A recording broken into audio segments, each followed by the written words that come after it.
Projeto Vida Harmônica apresenta o audiolivro Confissões, de Santo Agostinho.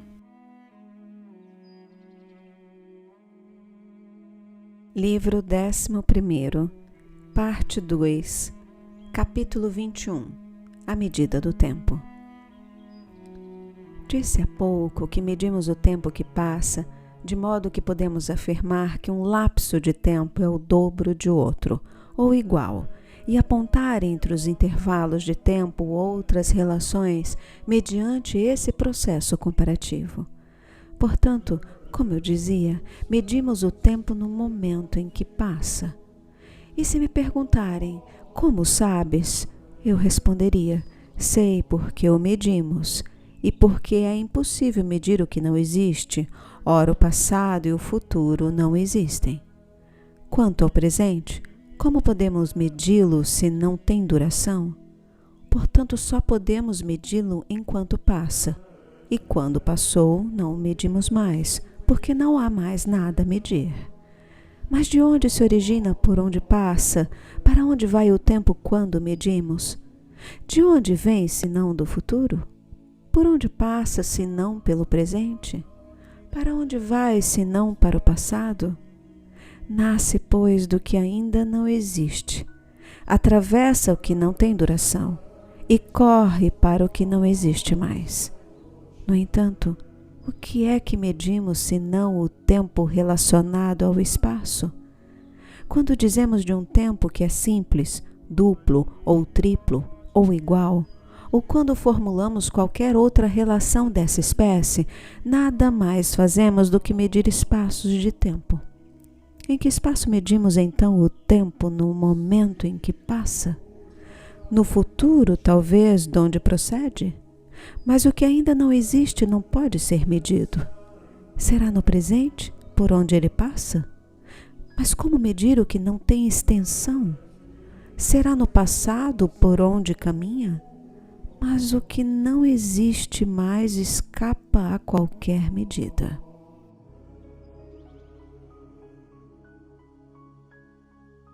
Capítulo 22, O Enigma.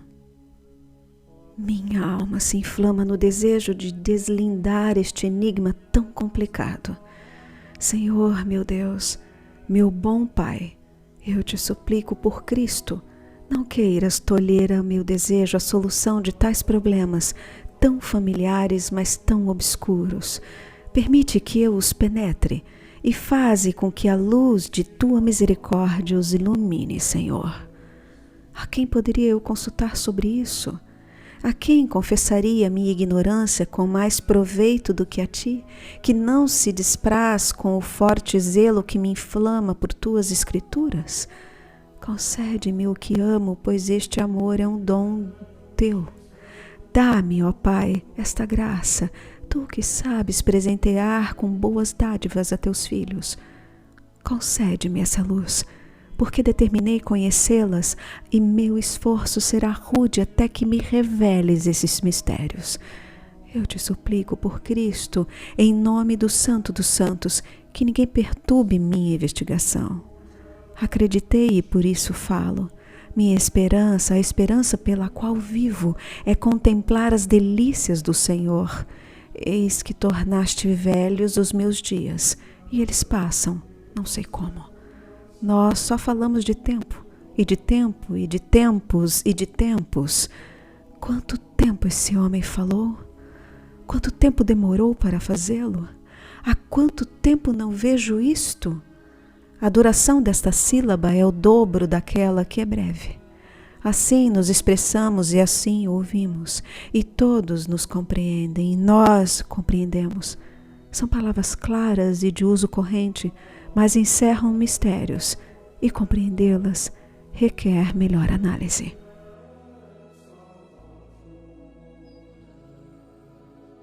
Capítulo 23, O Tempo e o Movimento. Ouvi um homem instruído dizer que o tempo é nada mais do que o movimento do sol, da lua e dos astros. Não concordo. Porque não seria então o tempo o movimento de todos os corpos? Se os astros passassem e a roda de um oleiro continuasse a rodar, deixaria acaso de existir tempo para medir suas voltas? Como poderíamos dizer que elas se davam a intervalos iguais, ou ora mais rápida, ora mais lentamente, e que umas demoravam mais e outras menos? E dizendo isto, não estaríamos falando do tempo? Não haveria mais em nossas palavras sílabas longas e breves, porque umas ressoam por mais tempo e outras por menos tempo? E tu, Deus, concede aos homens que percebam, que reconheçam neste modesto exemplo o que as coisas grandes e pequenas têm em comum. Há astros e luminares celestes que nos servem de sinais e marcam as estações, os dias e os anos. E isso é verdade.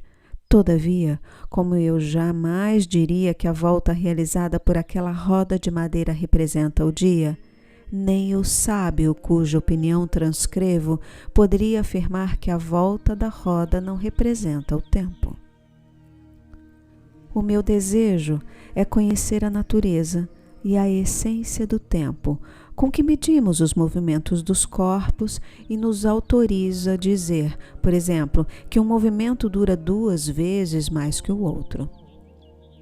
O que chamamos de dia não é apenas o tempo todo, o percurso de Oriente a Oriente, e que nos faz dizer, passaram-se tantos dias. Entendendo por isso também as noites, que não são enumeradas separadamente. Portanto, já que o dia se completa pelo movimento do Sol e o círculo que ele cumpre a partir do Oriente, pergunto se o dia é o próprio movimento ou se é o tempo que dura esses movimentos ou ambas as coisas. Na primeira hipótese, teríamos um dia mesmo se o Sol fizesse seu percurso no intervalo de 1 hora. Na hipótese da duração, não haveria dia se o Sol fizesse seu percurso no breve espaço de 1 hora, e o Sol deveria cumprir 24 vezes seu percurso para formar um dia. Diremos então que o movimento do Sol e a duração desse movimento é que fazem o dia? Mas então, não se poderia chamar de dia se o Sol efetuasse seu percurso no lapso de 1 hora, mais do que se parando o Sol seu percurso, passasse o mesmo tempo que é necessário habitualmente ao Sol para completar sua revolução de uma manhã à outra. Portanto, não mais buscarei conhecer em que consiste o dia, mas em que consiste o tempo que usamos para medir o percurso do Sol. Usando tal medida, diríamos que o Sol gastara em seu giro a metade do tempo habitual, se o tivesse completado em um lapso de 12 horas. E comparando essas duas durações, diríamos que uma é o dobro da outra. Mesmo que o Sol demorasse umas vezes o tempo simples, outras o tempo duplo para ir de Oriente para Oriente. Ninguém, portanto, me diga que o tempo é o movimento dos corpos celestes. Quando a oração de um homem fez parar o Sol para concluir vitoriosamente a batalha, o Sol estava imóvel, mas o tempo caminhava. E a batalha terminou no espaço de tempo que lhe era necessário. Veja, pois, que o tempo é uma espécie de extensão, mas eu o vejo, ou apenas tenho a impressão de vê-lo. Só tu me demonstrarás, ó luz, ó verdade. Capítulo 24. O tempo, medida do movimento. Queres que eu aprove a quem diz que o tempo é o movimento de um corpo? Não, não aprovo. Sei que não há corpo que não se mova no tempo. Tu mesmo o afirmas. Mas não acredito que o movimento de um corpo seja o tempo. Isso nunca ouvi e nem tu o dizes. Quando um corpo se move, Sirvo-me do tempo para medir a duração de seu movimento do começo ao fim. Se não vejo o começo e percebo seu movimento sem ver seu fim, só posso medi-lo do momento em que observo o corpo mover-se até o momento em que já não o vejo.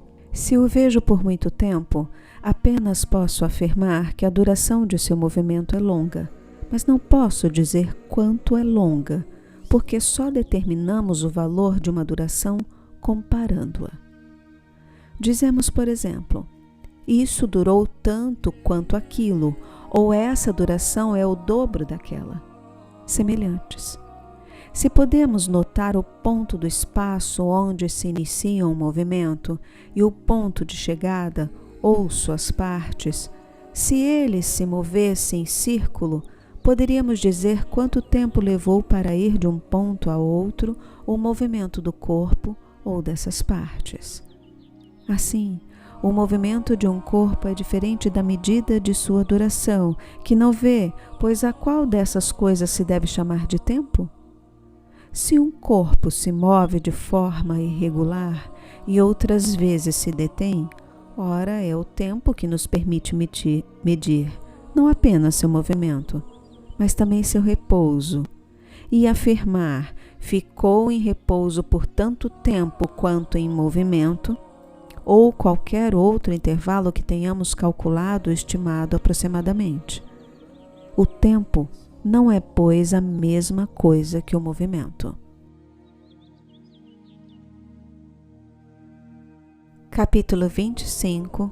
Prece. Confesso-te, Senhor, que ainda não sei o que é tempo. E torno a confessar, Senhor, eu sei que digo estas coisas no tempo e que de há muito estou falando do tempo e que esse muito também não seria o que é senão pela duração do tempo. Mas como posso saber isto se desconheço o que é tempo? Talvez eu ignore a arte de exprimir o que sei. Ai de mim que não sei nem mesmo o que ignoro. Eis-me diante de ti, meu Deus. Tu vês que não minto e que falo de coração. Acenderás minha candeia, Senhor meu Deus, e iluminarás minhas trevas.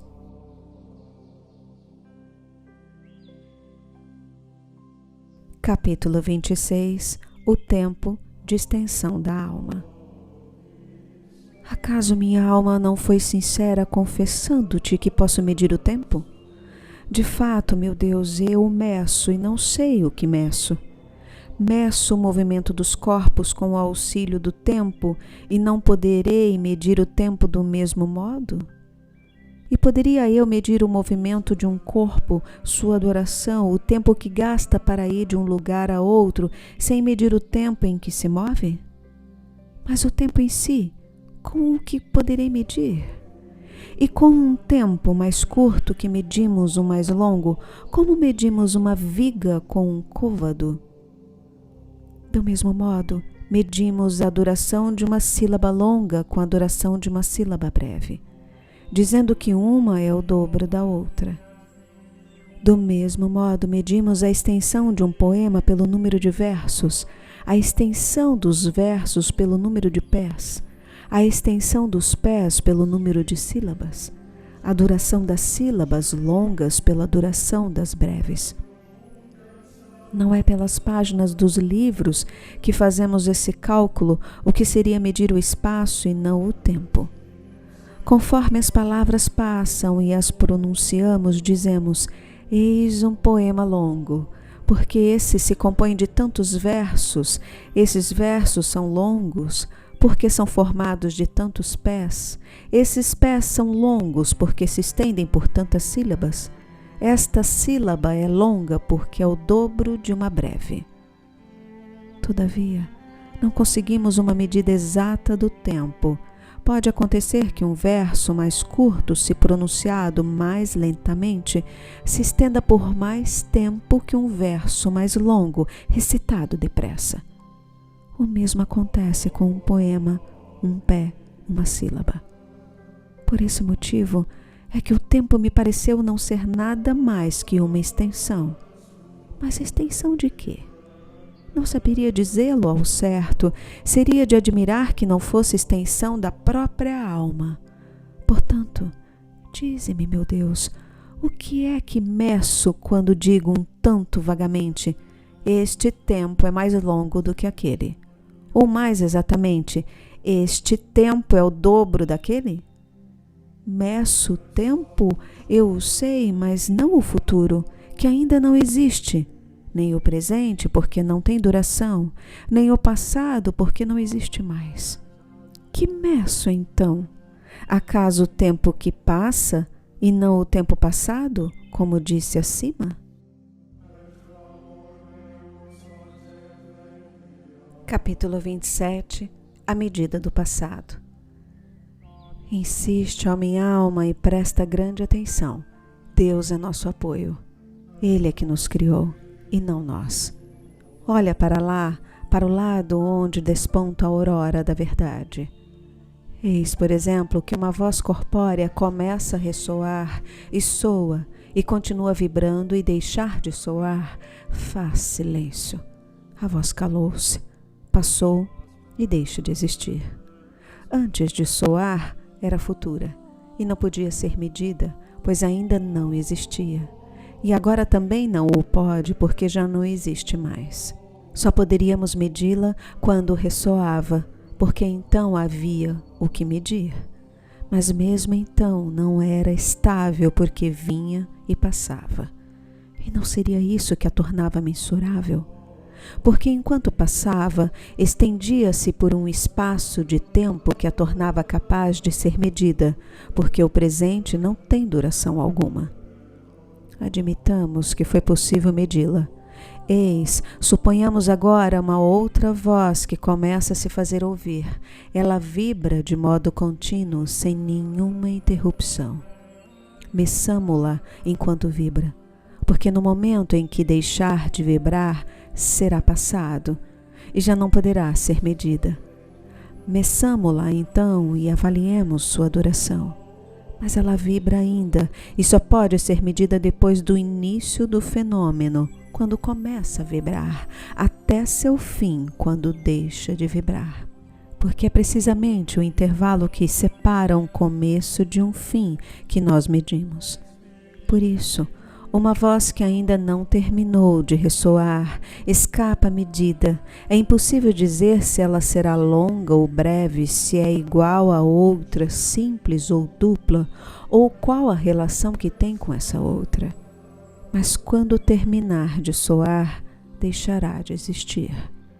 Como então poderemos medi-la? De fato, medimos o tempo, mas não o tempo que ainda não existe, nem o que já não existe, nem o que não tem duração alguma, nem o que está passando.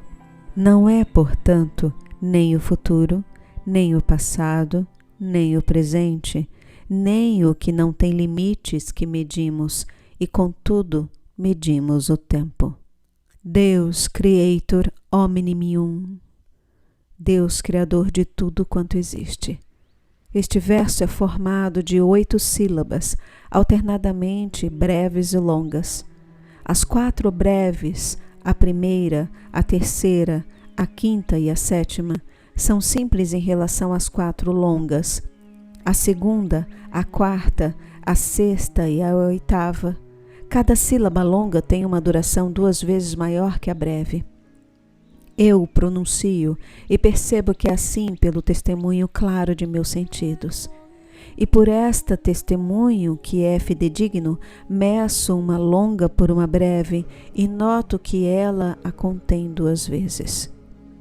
Mas como uma sílaba só se faz ouvir depois da outra, se a breve vem primeiro e a longa a seguir, como poderei reter a breve? Como aplicá-la longa? Como compará-las e ver que esta contém aquela 2 vezes, uma vez que a longa só começa a soar quando a breve deixou de se ouvir? E a própria sílaba longa, não me é possível medi-la enquanto está soando, porque eu só poderia medi-la quando se calasse. Mas ela, ao terminar, passou. Que é, pois, que eu meço? Onde está a breve que seria minha medida? Onde está a longa que meço? Apenas vibraram. Foram-se, passaram e não existe mais. Não obstante, eu as meço e respondo com a segurança que me pode dar um sentido bem educado, que evidentemente uma é de duração simples e a outra dupla. Mas só poderei fazê-lo depois que ambas passaram e terminaram. Logo, eu não meço as sílabas, que não existem mais, mas algo que permanece gravado em minha memória. É em ti, meu espírito, que meço o tempo. Não me objetes nada, pois é assim. Não te perturbes com as ondas desordenadas de tuas emoções. É em ti, digo, que meço o tempo. A impressão que em ti gravam as coisas em sua passagem perduram ainda depois que os fatos passam. O que eu meço é esta impressão presente e não as vibrações que a produziram e se foram. É ela que meço quando meço o tempo. Portanto, ou essa impressão é o tempo ou eu não meço o tempo. Mas quando medimos silêncios e dizemos que o silêncio teve a mesma duração que certa palavra, não estamos dirigindo nossa atenção para a medida dessa palavra, como se ainda pudéssemos ouvi-la para podermos avaliar no espaço de tempo intervalo do silêncio? Com efeito, por vezes, sem abrir a boca ou dizer palavra, fazemos mentalmente poemas, versos, discursos. Avaliamos a extensão do seu movimento, sua duração, uns em relação aos outros, exatamente como se usássemos a voz.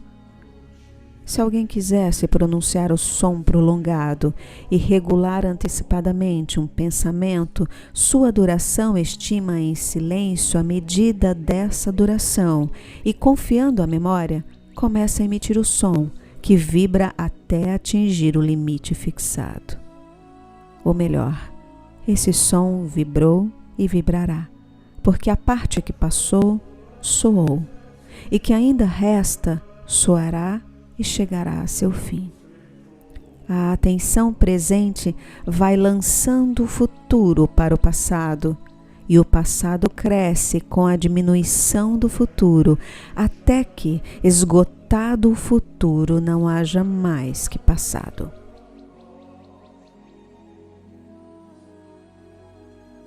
Capítulo 28. A medida do futuro.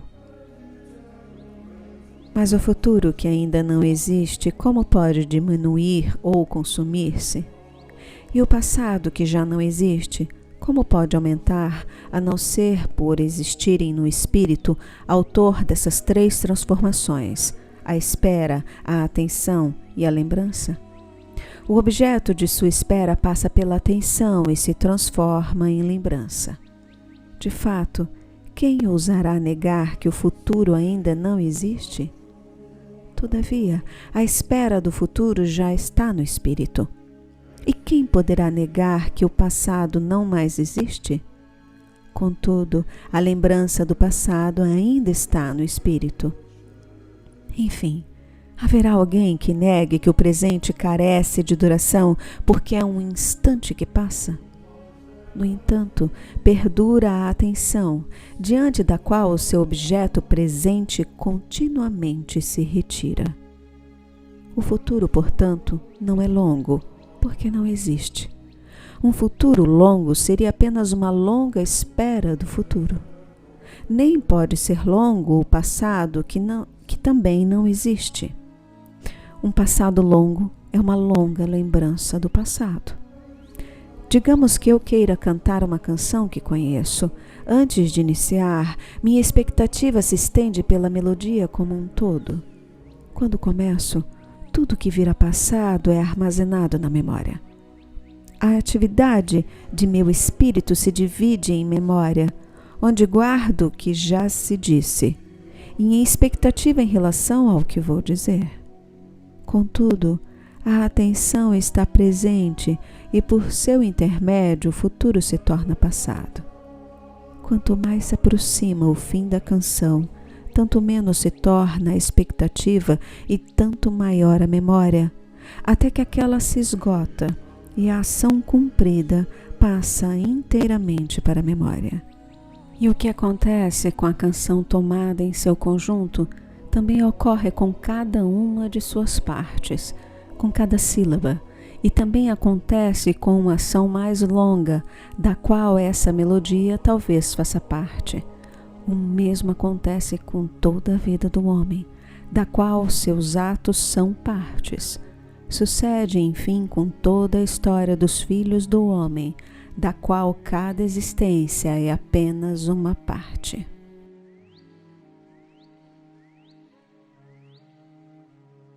Capítulo 29. A eternidade de Deus. Mas porque tua misericórdia é superior a todas as vidas, e eis que minha vida não é mais que distensão, a tua destra me acolheu em meu Senhor, o Filho do homem, mediador entre ti, que és uno, e nós que somos muitos e vivemos divididos por diversas paixões. Assim, por ele me unirei àquele que por ele se uniu a nós, e liberto dos antigos dias, recolherei meu ser seguindo tua unidade. Esquecido do passado, sem me preocupar com as coisas futuras e transitórias, atento apenas àquilo que é eterno, não com dispersão, mas com todas as minhas forças, buscarei a palma da vocação celeste, onde ouvirei a voz de teu louvor, e onde contemplarei tua alegria que não conhece futuro nem passado. Agora, porém, meus anos transcorrem em lamentos, e tu, meu consolo, ó Senhor, meu Pai, tu és eterno. Mas eu me dispersei no tempo, cuja ordem ignoro. Tumultuosas vicissitudes despedaçam meus pensamentos, entranhas de minha alma, até o dia em que, purificado pelo fogo de teu amor, me una a ti.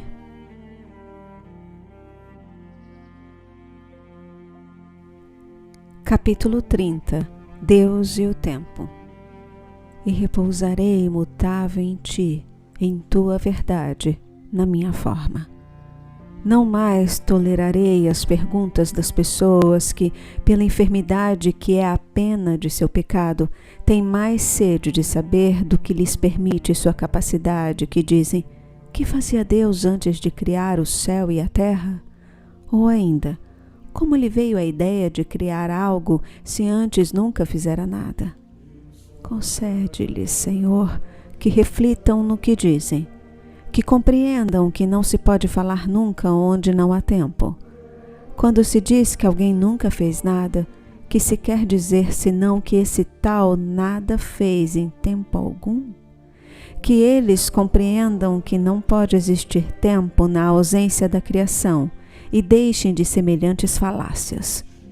Que também atentem para o que tem diante de si, para compreender que tu, antes de todos os tempos, és o Criador eterno de todos os tempos, e que nenhum tempo te é coeterno, nem criatura alguma, embora algumas estejam acima dos tempos.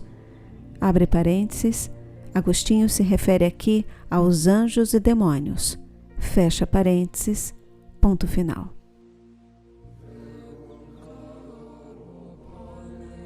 Capítulo 31. Conclusão.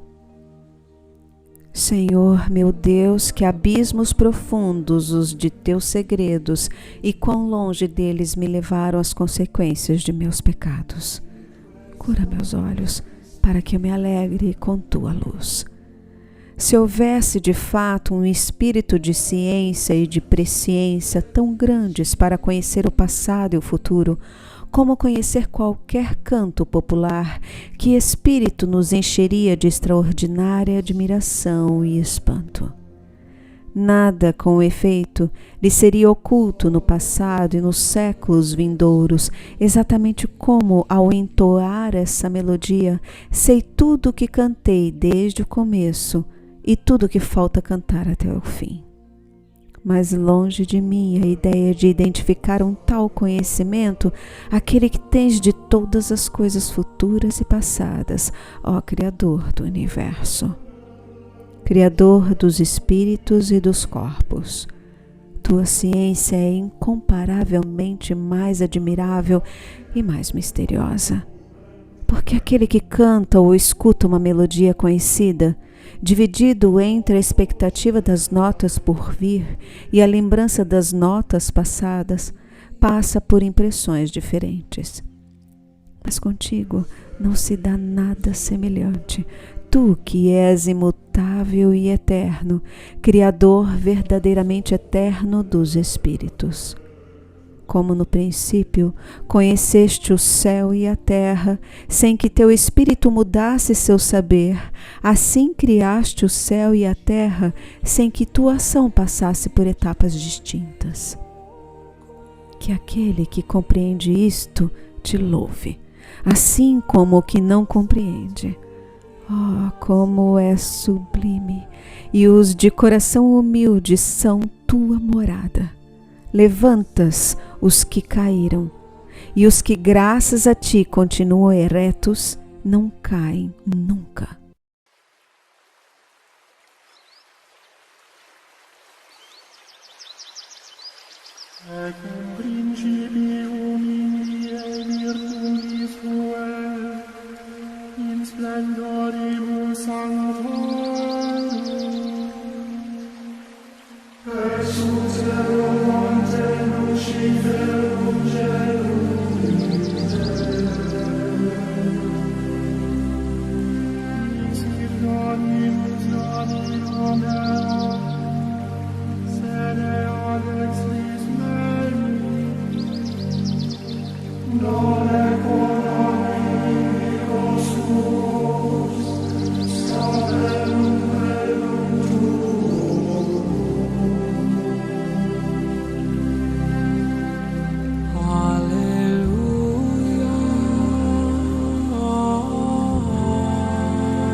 Secula